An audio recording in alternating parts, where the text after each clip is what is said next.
What's up, Jay-Topians? How you doing, my loves? All right, we're back again with another video. Um, this story happened to me pretty recently, but it ties into a concept that I learned in therapy, and I want to talk about it. My dad, he hasn't talked to me in months, literally literal months, and he calls me on Mother's Day to triangulate me. We're gonna get into that.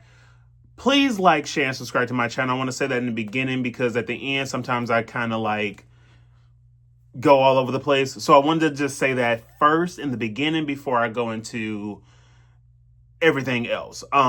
Please like, share, and subscribe to my channel. Hit the notification button too, because apparently that's a thing that drives engagement as well. So I would love that. And hopefully by the end of this video, you kind of understand a little bit about triangulation, be able to identify or at least see it, and then be able to deal with it accordingly, because it is a real concept. And once you see it, you won't be able to unsee it. So if you don't know what well, let me get into the story and then I'll get into what triangulation is. So the day before Mother's Day, right?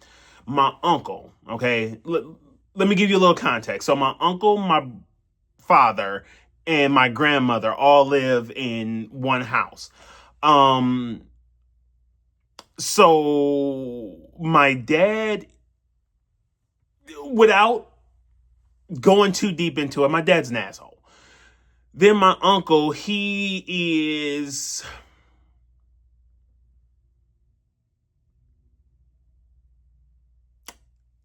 unique. Because I don't want to go into more detail, because again, I don't want to sound like I'm bashing someone or talking about them, but let's just say they're very special. And as I get into the story, you'll probably pick up on who they are as people. So the day before Mother's Day, my uncle come calling me drunk as a skunk. Now my uncle, he likes to drink. He's a drinker. He likes to turn up. He's damn near 50, but he likes to turn up. So he calls me drunk as hell the night before Mother's Day. And he goes, well, he did text me prior to, but he called me that night, and he's loud. When he drinks, he gets super, super loud. So he me and your daddy just got into it. We fought. I keep telling him, stop fucking with me. My dad's a bully. I keep telling him to stop fucking with me, so I had to beat his ass and whoop. I hope he hear me. Now, mind you, he drunk. So I'm getting bits and pieces. I'm like, Unc, tell me what happened. What's going on? He's going. But I'm also noticing that he's drunk. So I'm trying to veer him off the conversation. And knowing my dad, I know he's listening. So my uncle, he's he keep fucking with me, and I hope he hear me. And anytime that he fuck with you, I'ma beat his ass. We'll do it's just a whole bunch of shit. So I'm just trying to veer him, like I said, off the subject, because again, I know my father's listening. I'm not trying to egg him on in my grandmother's house. So he basically it's just a bunch of hoopla, but at the meat and potatoes of it, it's he's basically yo, daddy is still on his bully shit. He's still doing X, Y, and Z, all the shit that they was talking about. Because my dad, he likes to be very passive aggressive, but then when you confront him about it, it's oh, what the fuck is going on? But that's neither here nor there. So he calls, that's that conversation with him. I tried to at least say hey, y'all in my grandma's house, y'all in grandma's house. Why not just, be cool, be cordial? Because at the end of the day, y'all living there. Granted, y'all paying rent, but at the end of the day, that is her house. So stop arguing and fighting. She can't break y'all up. So what the hell is she to do? You know what I mean? So y'all doing all of this in her house is kind of disrespectful. Tried to say that, He wasn't listening. He was drunk. Whatever. So eventually I get to my point where I'm like, okay, you're not trying to hear me. You're not trying to get advice. You're just basically venting, or you're just mad and you're venting. So I let him go. We talked for hours, and well, not even hours. It may be like an hour because I only had time for an hour. And so I let it go. Whatever.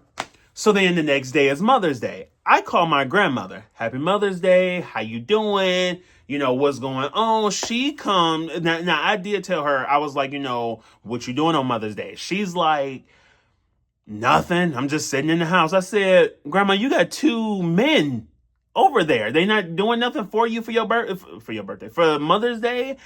She's like, you know, my boys ain't got no money. They can't do nothing for me. I was like, true. But whatever. So then I get a text message as I'm talking to my grandmother from my father. Now, again, I haven't talked to him in months. The last time I talked to him was at our family reunion. And before that, it has been literal years before I've talked to my father. So from that point, and then from the family reunion was, I want to say, like last year. So it's been kind of like some months. I think it was in July of last year. So it's about to be a year since I talked to him.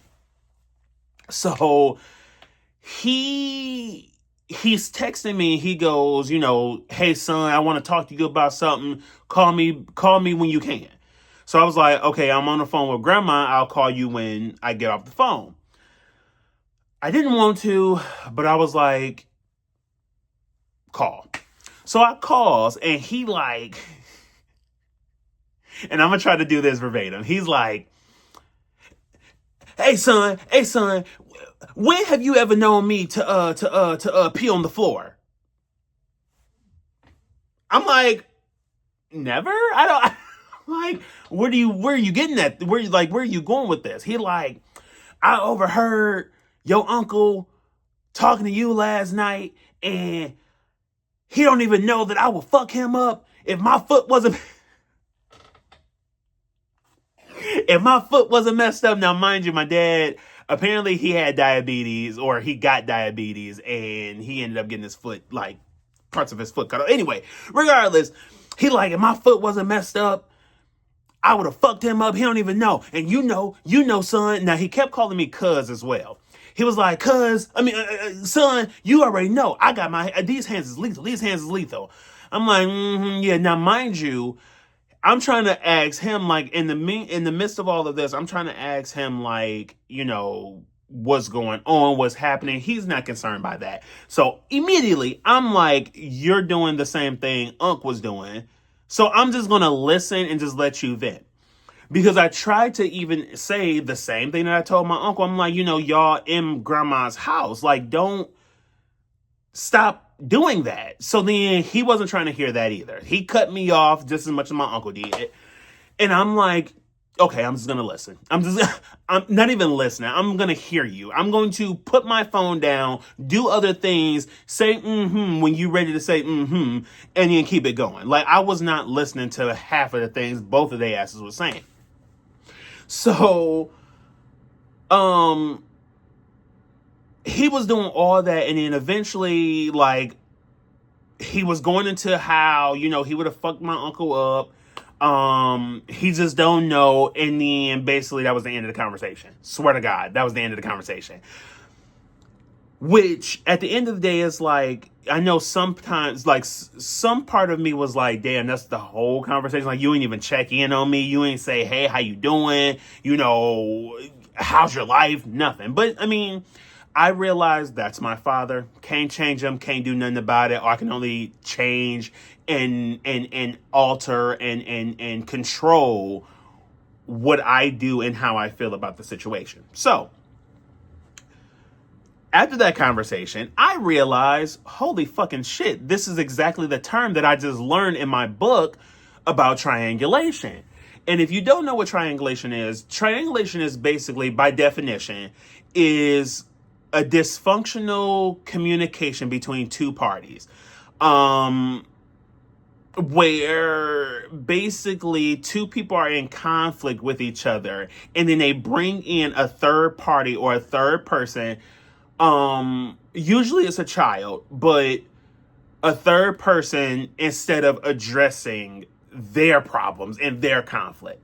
So you will see this a lot in family dynamics. You'll see two parents either have a kid, or they will take the kid and try to basically get gratification, get acknowledgement, get validation, get any of that to in order any of that in order to avoid their conflict with their spouse or their significant other. You see this a lot in friendships. You'll often see if it's a throuple type of friendship, you'll see a lot of times that two people will throw in that third party in order to avoid that conflict that they're having with that friend. Or another one where you'll see a lot in like the gay community, or just like in the LGBT community in general, you'll see a lot of couples have issues within their relationship, and then they'll bring in that third, or try to open their relationship, or have a threesome, if you will, and basically triangulate that way instead of avoiding their conflict with their significant other. And that's why oftentimes you'll see like a third party be like, I can't believe it just went to shit like that. Like, we were supposed to all hang out, have fun. But it's always usually they're bringing in that third party in order to triangulate or to avoid their issues. And that's why you see like, damn, I had this situation where I was a third, or I had a threesome with this couple, and all of a sudden they're beefed out, they got beef with you. And oftentimes in triangulation, that that duo, or that twosome, I'm gonna say dewsome. So that dewsome is going to eventually turn on you. If you're the third person in that triangulation, usually 9 times out of 10, that duo is going to turn on that third party, because that third party is now in the middle of their conflict.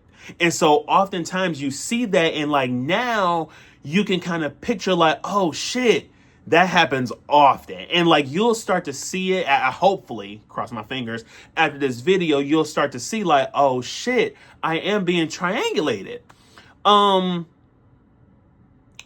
Again, you may find yourself being triangulated and you don't even know it. Like, you will be like, damn, how did I get in this situation? But because they triangulated you, you're now like in the middle of that, and it sucks, because oftentimes you'll see that also in therapy, couples therapy. They will bring in, or they'll be like, we need to go to therapy, and it's like, but a good therapist is going to make them address that issue. They're going to make them talk about what's really going on, and a good therapist is not going to allow themselves to be triangulated. Why and how? I guess because they're trained. And then also, I will say how to deal with triangulation. Dealing with triangulation is like the best way to deal with triangulation, I would say, is to not deal with it. I know it. I thought it seemed like it was like going to be like a big, how do I deal with it? But the best way to deal with triangulation is to not deal with it. Don't put yourself in that scenario. Don't harbor, don't fester on what that duo got going on. I think the best thing you can do is, first of all, identify when you're being triangulated. So usually it's between two parties and they're bringing you in. So like if somebody's coming to vent to you, let's just say you know two people, or your family members with two people, your siblings. Let's just say your two siblings is arguing down. They fighting, they into it. They bring you in as a third party to be like that buffer, or that third, And now you're caught in the middle. Now you're also beefed out with X, Y, and Z. You're also mad at this person. And then when you find out what the second person is mad at, now you're mad at the first one. So it's literally just this triangle effect that you're now stuck in, and now it's a never-ending cycle of you being in some shit that you had no business being in. So I say, cousin, the best way to deal with it is just don't. Okay, you can hear the person, you can understand them. Don't validate them. Don't say, well, yeah, you right, or yeah, you wrong, or this and that and the third. I would say just stay the mutual party. I know it's easier said than done sometimes, but literally once you identify that you're now being triangulated, see, here's the thing. The reason why triangulation is so bad on the third party is because the third party is now affected emotionally, physically, maybe. They're now looked at as the villain or the bad guy now that y'all pulled me into this situation. And so that's why the third party needs to be able or be open to seeing the fact that they're being triangulated, and also being able to say, whatever y'all got going on is what y'all got going on. It has nothing to do with me. Figure it the fuck out. Or I'll listen to y'all, or I'll hear y'all, but I'm not going to be a part of this. Like, I'm just not. And you don't even have to say it. You could literally just be like, oh, okay, click. And then, because prime example, I had told my uncle, like, yeah, why, because I'm always team my uncle before my father. But I was like, yeah, why my dad, or no, I was like, why your brother call me talking about, well, no. Let me back up. I was just like, why did your brother call me? And he was like, oh yeah, what'd he say? I didn't respond after that, because I'm like, well, if I tell you what he said, then you're going to get mad. You're going to get beefed out. Then he's going to come to me talking about, why would you tell so-and-so and so-and-so what the, I don't need all that. I don't want any of that. First of all, y'all are grown ass men. Y'all older than me. Okay. Why are y'all bringing one about to be 60 and one about to be 50? Y'all got to figure this shit out. I'm not where y'all at. I don't live with y'all. I'm trying to do life my damn self. I don't have time for this. I don't have time to, I will listen to two grown men, I guess, but I'm not about to be in cahoots with that shit. I don't even live there. And imagine if I did live there, how that would be. And so that's why I'm just like, let me make a video and let people know, like, yo, triangulation is a real thing. You see it more common than not. And the best way to deal with it is just don't. I'm going to detach myself so far from this situation. Y'all won't even know that y'all talk to me. Y'all won't even know I haven't talked to them about any situation going on in that household, because at the end of the day, it's not my household.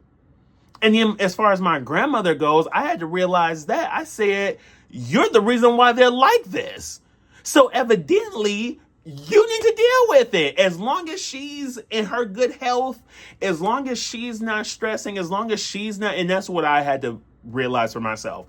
As long as my grandma don't call me and say, Jalen, I need some assistance with these two niggas, then I don't have anything to worry about. That ain't got shit to do with me. I don't talk to my dad. My uncle is cool. Like, I fucks with my uncle, but I'm not about to get mixed up in his shit. You know what I mean? It doesn't make sense. But that's essentially how I realize what triangulation is, and then how to kind of deal with it for myself. Hopefully, like, someone, whoever's watching this, will understand or like get it, and then realize what to do with it and how to deal with it, or a best practice to dealing with it. But I'm curious to know what, like, tell me your triangulation story. What triangulation story have you thought about, or while watching this video, what have you thought about, or tell me about a time where you got triangulated in the comments below, because I would love to like piggyback and like talk about that. Yeah, cousin, I appreciate you from listening. I'm gonna say it again because I'm thinking about it now. Please like, share, and subscribe to my channel. I would really much appreciate it. And click that notification button to see when I'll be posting more, because again, I will be posting more. And I will see you in the next video, cousin. I'm not right.